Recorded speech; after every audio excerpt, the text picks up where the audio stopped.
Bentrovato e bentrovata in Momenti di benessere, un podcast ideato, creato e dedicato a chi cerca una maggior serenità nella propria vita, maggior pace, imparare o reimparare ad ascoltarsi, ma soprattutto mettere in luce la propria vera essenza.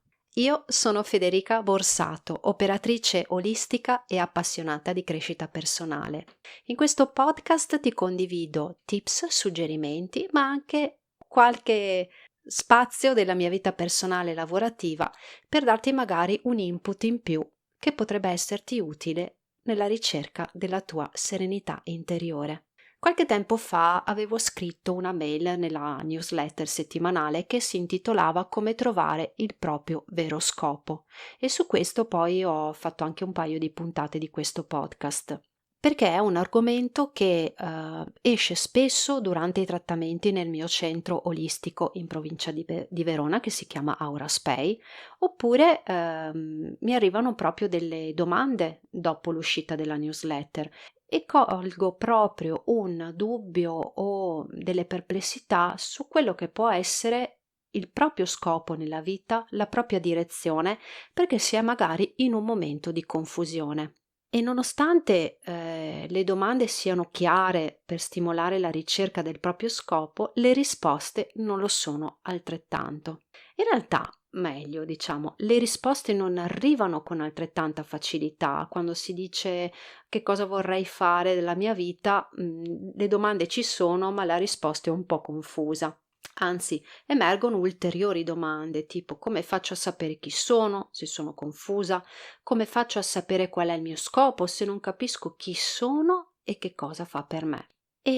Ma tu domande del genere, del tipo chi sono, cosa faccio qui, te le fai mai? Perché ormai in questa società dove siamo sempre più di corsa e siamo sempre tuffati in una quotidianità fatta di incombenze, di pressioni, soprattutto di corse, e quando ci fermiamo, siamo un po' in confusione perché non sappiamo cosa stiamo facendo o dove vogliamo andare.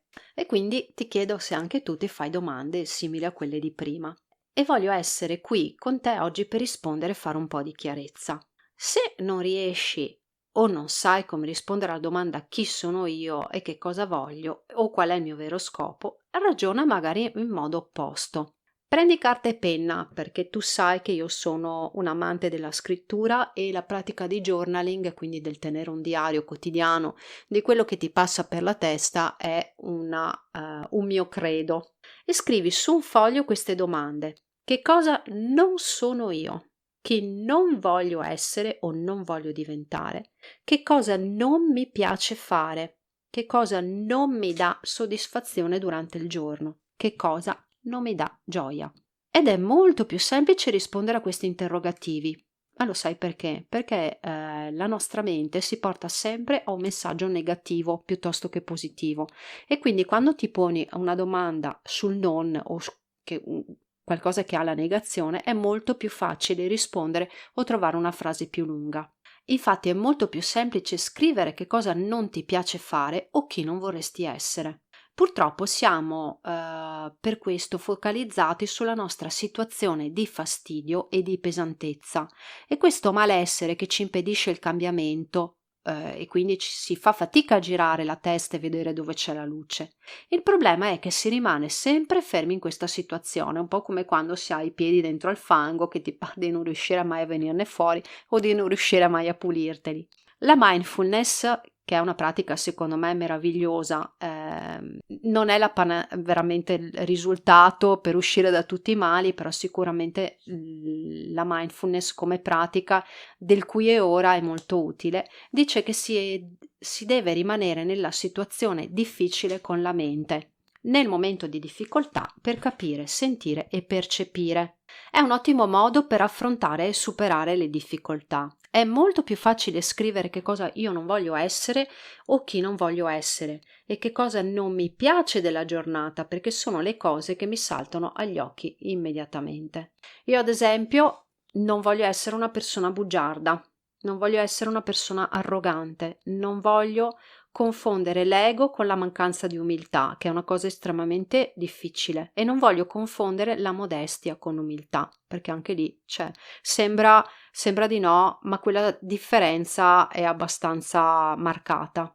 E quindi che cosa ne viene fuori? Che preferisco essere modesta, che preferisco dire la verità, che sono più focalizzata in quella che è la mia crescita personale, senza mettere l'attenzione su aspetti più materiali. E alla domanda che cosa non mi dà gioia la mattina, non mi piace alzarmi tardi e perdermi l'alba. Soprattutto in questo periodo, adesso siamo a giugno, che c'è una temperatura ideale a 5 e mezza, un quarto alle 6, il sole sorge, c'è una temperatura fantastica e praticare fuori per me è una roba meravigliosa perché non c'è nessuno, c'è silenzio, ci sono solo gli uccellini che cantano e mi dispiacerebbe alzarmi tardi per perdermelo, anche se sono in vacanza. Quale attività non mi piace fare? Non mi piace correre e quindi non corro. Non mi piace andare in palestra e fare attrezzi, quindi non lo faccio, mi dedico alla pratica dello yoga quotidiano e mi va bene così. Scelgo qualcosa che è più consono a me, tipo meditare, appunto praticare yoga, qualcosa che mi dà gioia anche durante il giorno. Mi chiedo ancora che cosa non mi piace fare durante il giorno e la risposta per me è fare delle attività ripetitive e quindi cerco la varietà, cerco di trovare più attività diverse per non annoiarmi. Un'altra cosa che non mi piace fare durante il giorno, e questo soprattutto quando lavoro in ufficio nel lavoro della mattina, iniziare un'attività e non portarla a termine, ma è così tutti i giorni, quindi lì me la sono messa via. Ma ad esempio in Auraspay, nel mio centro olistico, inizio a lavorare con una persona e termino quella persona, quindi lì effettivamente inizio e finisco con la stessa persona. Inizio un'attività e poi la porto a termine.